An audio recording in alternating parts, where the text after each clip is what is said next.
यानंतर बातमी आहे भिवंडीतून। भिवंडी तालुक्यातल्या राहणाल गावच्या हद्दीमध्ये स्वागत कंपाऊंड परिसरामध्ये फर्निचर गोदामाला लागलेली आग 12 तास उलटल्यानंतरही धुमसतेच आहे। पहाटे 4च्या सुमाराला ही आग लागली होती।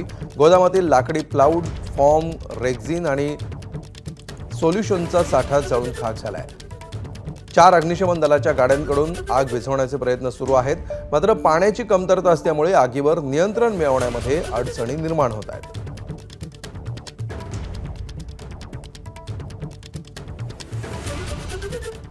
तालुक्यातील राहणाल गावच्या हद्दीमध्ये स्वागत कंपाऊंड परिसरामध्ये फर्निचर गोदामाला आग लागलेली आहे आणि 10 तास उलटून गेलेले, मात्र ही आग अजूनही धुमसत आहे। आपण या ठिकाणी बघू शकतो आगीचे जे लोड आहे ते या ठिकाणी अजूनही या ठिकाणी सुरू आहे।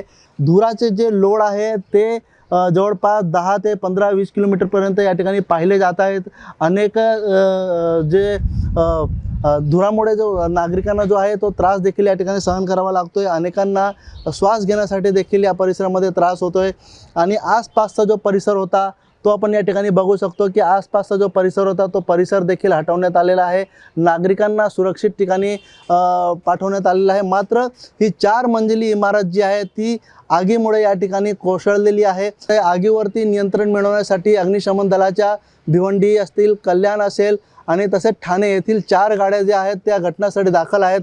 या आगीवरती नियंत्रण मिळवण्यासाठी सरतीचा प्रयत्न या ठिकाणी सुरू आहे, परंतु आग अजूनही धुमसत आहे। आपण बघू शकतो ही 4 मंजिली इमारत होती आणि यामध्ये जवळपास 10 ते 15 जी गोदामं होती ती आगीच्या भक्षस्थानी पडलेल्या आहेत।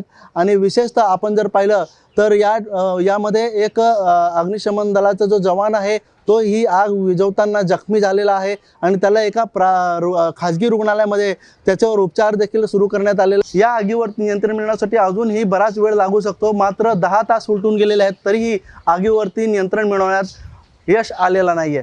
अनिल वर्मा, एबीपी माझा, भिवंडी। एबीपी माझा, उघडा डोळे बघा नीट।